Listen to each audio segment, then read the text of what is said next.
Have you ever come away from a really good story just feeling intellectually dwarfed? Like, sometimes you finish reading a book or watching a movie, and then you just sit there thinking, how could someone possibly come up with this? Well, that's kind of what we feel like trying to draw inspiration from Rowling for this month's short story. Fortunately, we're not trying to replicate what she did or even imitate it. We're just trying to learn from a very specific part of her work, the way that she handles allegory. So consider this video a kind of study. Let's delve into the Harry Potter series and the new Fantastic Beasts and Where to Find Them, and discuss what we feel are their 3 most powerful allegories. Oh, and beware, this one's full of spoilers.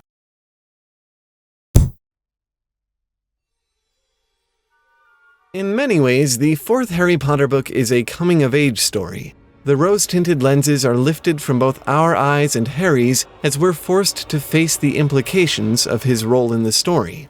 He won't be a boy forever. Things are destined to get much darker.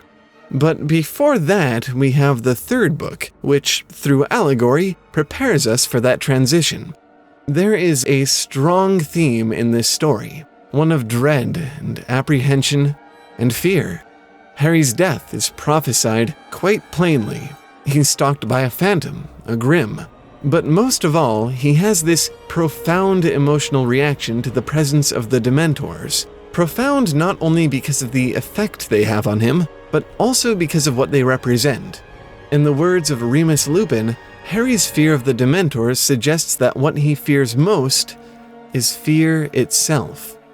Over the course of the story, he attempts to learn the Patronus charm, which should protect him from them. In the end, however, it isn't enough, and he's rescued by the hand of a mysterious and timely stranger, someone he assumes to be his father. But there are wizardly shenanigans afoot, and we discover soon after that Harry's hero is not, in fact, his dad, but Harry himself.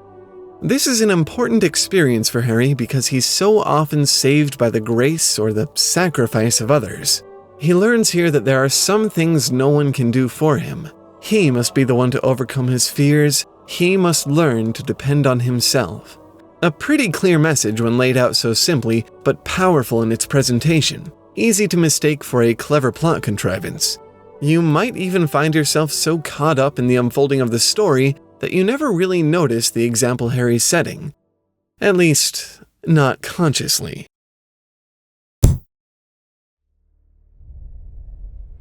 One of the most remarkable qualities of the Harry Potter series is the way that it scales upward in maturity with its audience, each installment darker and thematically more grown-up than the last. We move from messages about the power of love, friendship, and self-reliance to stories that deal with change, doubt, responsibility, and, finally, death. The central conflict of the entire series eventually boils down to one question in the 7th book. Can one truly conquer death? This is something the antagonist, Voldemort, has spent the majority of his life trying to ascertain, going so far as to tear his soul into fragments and hide them away in phylacteries called horcruxes, his attempt at circumventing mortality. Interestingly, while seeking out these horcruxes, Harry's tempted with something similar: the Deathly Hallows. 3 artifacts which, together, are rumored to grant their wielder mastery over death. He becomes obsessed with them for a brief window of time, but eventually accepts that they aren't his real goal. He only really needs to find and destroy the horcruxes. Essentially, Harry does the one thing Voldemort never could. He accepts his own mortality, and in so doing, he also seals the Dark Wizard's fate, because Harry himself, it turns out, is actually keeping Voldemort alive. He is one of the horcruxes, and only through death can he fulfill his destiny. He does come back afterward and see his mission to its end, but the message is still there. Death is a terrible thing to fear, for no one escapes it in the end. Best instead to live, and when the time comes, greet death as you would an old friend. At least, that's what we make of this.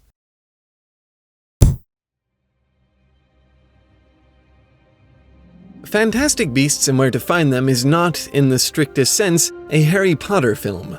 It takes place in the same universe and ultimately bows to the same canon, but it has a different central plot arc. It's the first in a new series, which means that it isn't beholden to any pre-existing narrative.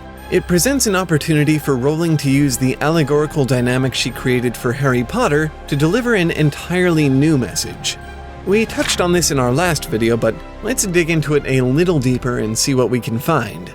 The film in its entirety seems to revolve around an argument about the place of magic in this world, a conflict embodied by the plight of beings called obscurials, essentially witches and wizards who have tried to repress their magical capabilities, resulting in a destructive physical manifestation called an obscurus.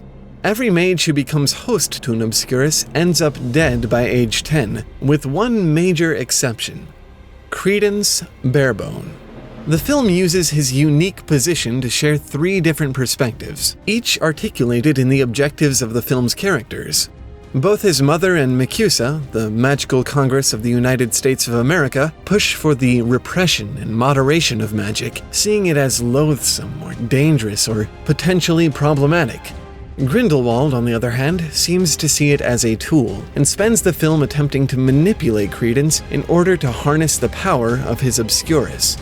But the most important perspective, the one the film puts the most emphasis on, comes from Newt Scamander and from Jacob Kowalski. Newt simply because of his overt advocacy for the protection and admiration of magic, and Jacob because his story arc demonstrates for us the value of magic in this world. He's dragged from his dismal no-mage life into Newt's magical world, and although he eventually has to wake up from the dream, he finds in the end that he's better off for having dreamt.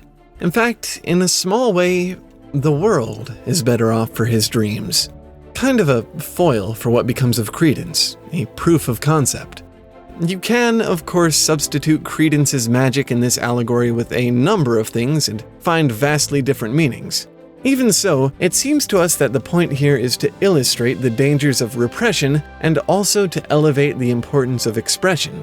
In particular, creative expression, which is a message we can really get behind. But these are only our interpretations. We mostly just wanted to show off some examples of how Rowling does allegory before we give her approach a try ourselves. Speaking of which, our next video is going to be that story we've been promising, so if you have any ideas for it, suggestions for allegories we could use, setting, themes, characters, definitely leave a comment. Or, better yet, put them to work in your own story and then submit it to us. We would love to share it on our sites. Just click that submit button at the end. Anyway, that's all for now. Thanks for watching, and keep making stuff up. We'll see you next week. Bye!